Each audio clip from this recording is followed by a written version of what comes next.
magandang topic natin ngayon kasi magtitinda tayo ng gulay at pag-uusapan natin ang rainbow food.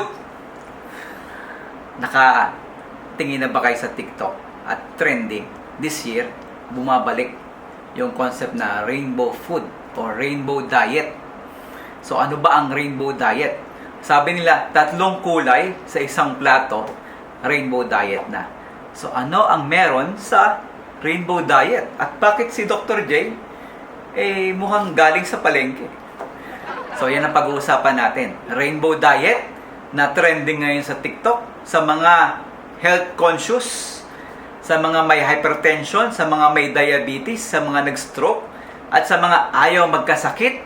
Rainbow diet daw ang solusyon. So ano ba ito? Ano ang science behind the rainbow diet? Dr. J po, isang internist and cardiologist. Tara, magtinda. Pag-usapan natin to.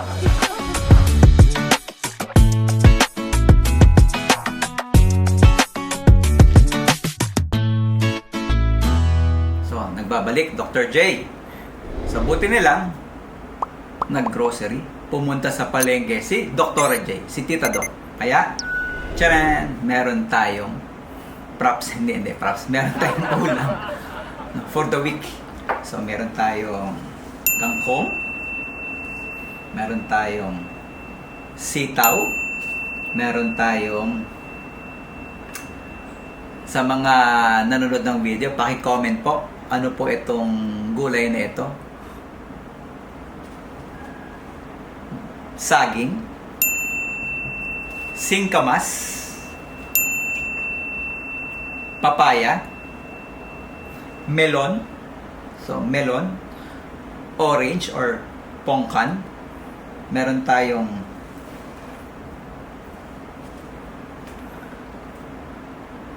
kulay green na anong tawag mo dito?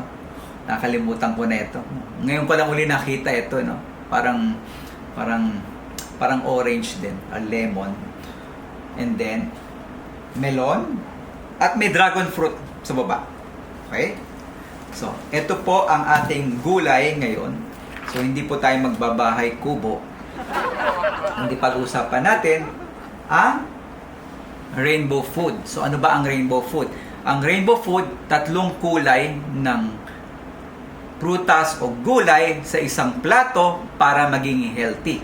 So, bakit ba? Ano ba ang meron sa kulay? Sa kulay kasi, may tinatawag tayong phytonutrients. Specific lang siya kung ano yung kulay ng gulay. At alam nyo ba, sa isang study, 76% ng buong populasyon sa buong mundo, base sa study na yan ng 37 million people, 76% kulang sa phytonutrients. So meron tinatawag na phytonutrient gap. Isipin mo, may ganun pala, no? So kulang tayo sa phytonutrients. Ang phytonutrients, malaking bagay siya for your health. Hindi lang siya pag may sakit, kundi prevention din ng health ninyo na magkasakit. So, ganun ka-importante ang phytonutrients. So, color coding yan. Pag sinabing red, pag red, pang puso yan. Pag may nakita kang gulay o prutas na kulay pula, para sa puso. Pula, puso. Pula versus cancer din yan. Pag orange or yellow, protects your eyes. Okay? Pag orange or yellow, sa mata yan at sa immune system. Pag green, hulaan ninyo pag green. Pag green, gulay na green, sa liver yan, detox, at sa bituka. Okay? Pag blue or purple, brain. Blue, brain. Okay? Pangpatanggalin din niya ng inflammation. At pag white or brown, blood pressure. Brown, blood pressure. Ibababa niya, tutulong siya magpababa ng blood pressure mo pag white or brown. So, iba-iba kasi ang phytonutrients ng bawat kulay. Kaya dapat, yung phytonutrients ng color-coded na yan, nakuha natin para maging healthy tayo. So, tama ang sabi ni Lola, di ba? Sabi ng Lola natin dati, kumain ka ng gulay para hindi ka magkasakit. Lumakas ang resistensya mo. Diba? Tama pala yun. No? Kayo ba, ano ang paborito ninyong luto ng gulay? So, ano ang nire-request ninyo na tanghalian o hapunan? Pag tinanong, anong gusto mong ulam na gulay? Ay, pinakbet ba yan? Diba? So, most likely, chop suey, pinakbet, no? Kung ano-ano pang mga luto. So, ano ba ang science behind it? Actually, meron tayong tinatawag na umbrella review. Ang umbrella review, ito yung pinaka medyo highest form ng review kasi 86 studies ang inaral niya. At sa 86 studies na yan, 37 million population ang involved dyan. Inipon yan. Okay? Ang tawag yan, umbrella review. So, inaral isa-isa ano ang meron sa study na yan, ano ang epekto niya. At sa umbrella review na yan, umbrella review ng rainbow diet or rainbow food. So, ano ang nasasabi? Ano ang nababasa sa ating rainbow umbrella study? So, number 1, carotenoids. Ano ba yung carotenoids? Ang carotenoids, ito yung phytonutrients na makikita mo sa red and orange food. Pag red and orange food, ano sabi natin? Yung mga tomato, yung lycopene, so, yung prostate risk sa cancer, tsaka yung heart disease sa lycopene, kamatis. Diba? Tomato. Wala tayong tomato. Yun. Mamaya, meron dun. Nakita ko sa kusina, may tomato si doktora. Beta-carotene sa carrots and squash. May beta-carotene din ito. May beta-carotene din yan. So, ang beta-carotene, nako-convert sa vitamin A, tapos, it will protect your eyes and boost your immune system. So, yung mga beta-carotene, nakikita yan sa yung paborito ninyong gulay na kulay orange, di ba? Na squash, di ba? So, yan yung mataas ang beta-carotene. And then, chlorophyll. Dok, ang chlorophyll, pang halaman lang yan. Tama ka, from green vegetable. So, ito yung mga chlorophyll. Ito, kangkong. Ang kangkong, bao. Diba? So, chlorophyll from green vegetables. Ano makikita natin yan? Sa mga broccoli, malunggay, kangkong, ampalaya, pechay. Saan si ampalaya natin? Meron tayong ampalaya kanina eh. Nawala ang ating ampalaya. Hindi na bit-bit ni Dr. J. May ampalaya po kanina. So, detox naman yan. Sinasabi natin, liver detox, colon detox ang fiber. Okay? Kasi meron siyang folic din sa mga nagbubuntis. Kailangan ng folic acid. Sa mga anemic patients, kailangan natin ng folic. Diba? So, it will reduce inflammation. So, maganda siya sa liver at sa colon. And, flavonoids. Ito yung mga blue and purple. Parang wala akong blue and purple dito. Yun yung wala tayo, yung blue and purple. Okay? So, yung blue and purple, ito siya mga berries, blueberry. Mahal na nga lang, no? Nakakita ako ng blueberry, pero matamis talaga siya. Okay? Yung purple na cabbage, di ba? Pag hinahalo sa salad. Okay? Yung red grapes, yan. Kasama yan sa may flavonoids. So, dapat may ubas ka araw-araw. So, anong meron dyan? Anti-aging ang flavonoids. Brain yan eh. Kaya nga, pang blue brain. So, anti-aging. Meron siyang reduce Alzheimer's disease. At meron din siyang blood pressure lowering. So, maganda.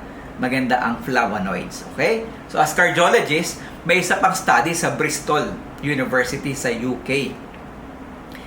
Yung flavonoids daw, very important sa atin. At ang kailangan daw natin, 400 to 500 milligrams of flavonoids a day.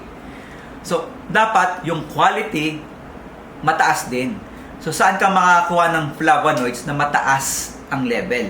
Yung plums daw, tsaka berries, mga blueberry and blackberry. Yun yung matataas ang flavonoids. Bihira naman tayo makatikim nun. So, hanap na lang pag may nakita kayo sa grocery na plums or mga berries na yan. Kunin na nyo agad. 400 to 500 na agad ang isang serving ng flavonoids niya. And, napakagandang effect sa ating immunity, heart, and brain. So, tapusin nyo muna yung video bago kayo mag-grocery. Ha? So, yung mga variety of foods na ito, it can lower the cardiovascular disease, diabetes, marireduce yung rate ng sugar niyo sa diabetes, certain cancers, And yung all-cause mortality. So, ahaba ang buhay kapag may gulay at prutas. Diba? So, ang maganda sa Pilipinas, kompleto tayo niyan. Meron tayo. May good news. Pag red, kamatis, watermelon, yung siling malaki, yung bell pepper na pula, strawberry, dragon fruit. Ito to. May dragon fruit dito. Nasa ilalim lang. So, kamatis, ay common yan. Magluto ka ng itlog, may kamatis na yan, di ba? O kaya, maghiwa ka ng kamatis pag may itlog sa tabi mo. So, lycopene na yan. Ano na yan sa puso, di ba? Pag red, puso. Tama ba? And then, orange for your eyes. Pag eyes, kalabasa. Yun, kanina yung kalabasa pala. Squash. Kalabasa, carrots, sweet potato, yung kamote. Kasama yan sa orange. Papaya, mangga. Panahon ng mangga. Tumaas ang sugar ng mga pasyente. Pero, kalahating pisngi lang ng mangga. Okay? Wala tayong mangga. Meron tayo saging. Okay? Green, ito yung mga malunggay, ampalaya, pechay, kangkong, broccoli, kung medyo social ka, broccoli. Pag available, makikipitas ka sa kapitbahay, may malunggay. Diba? Ampalaya, magtanim na ampalaya. So, yung father-in-law ko mahilig magtanim. So, may ampalaya kami, may pechay, may bayabas, so, namimitas na lang. So, ang superfood natin, malunggay. Lahat nga ng klase ng pagkain yata nilagyan ng malunggay. Yung munggo, may malunggay. Yung pandesal, may malunggay. O, di ba? Rich in ano yan, vitamin C also. Okay? May iron sa spinach pala. Maganda rin yan. Purple sa brain. Ube. Di ba? Pag pupunta ka sa Tagaytay, may ube. May ube yam. So, purple, ube, para sa brain. Eggplant. Talong. At yung yung red cabbage tsaka red sweet potato. Okay? So ube, paborito natin 'yan. Laging may pasalubong pag galing Baguio at galing Tagaytay, may ube jam.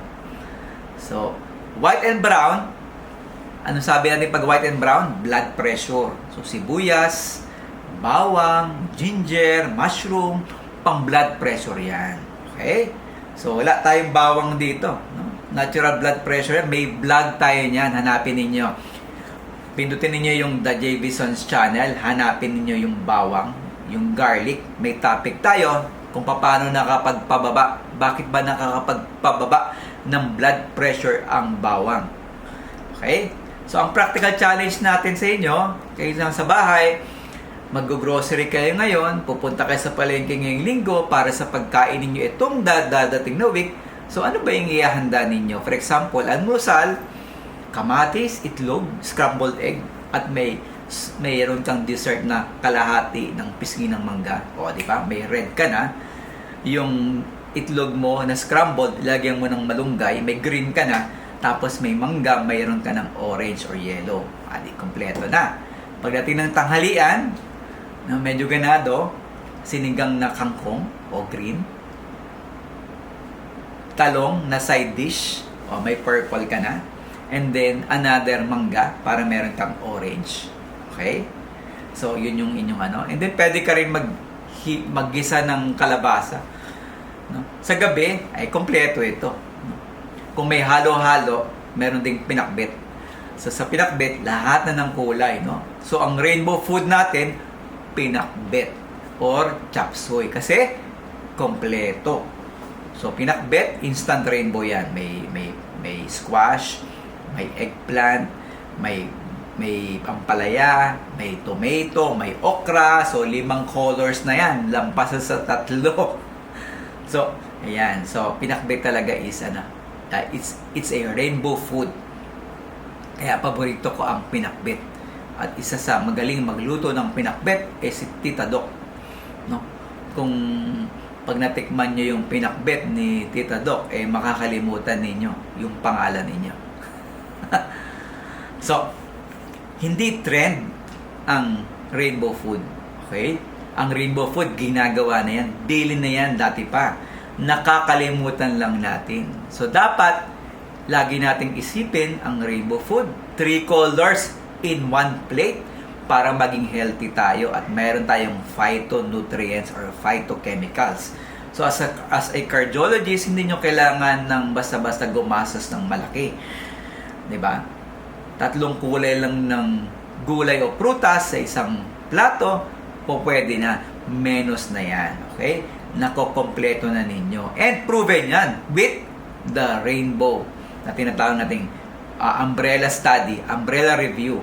37 million population na patunayan na maganda sa blood pressure, diabetes, cancer, skin, memory, kung ano-ano pa, blood pressure, lahat na yan. So, rainbow food lang po ang sagot. No?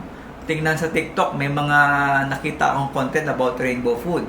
So, again, kung merong tanong medical, may nararamdaman, ang tanong ng bayan, ano ang paboritong rainbow dish mo? Pinakbet ba? O kung ano man yan, ano ang luluto nyo mamaya? So, again, for more health info na back up ng science, na kay TikTok lang yan o Dr. J. So, please subscribe sa channel. Please share our videos para naman marami tayong matulungan. So, again, kumain ng makulay, mabuhay ng mahaba at gagaling ka. Dr. J po sa The JV Sons Channel.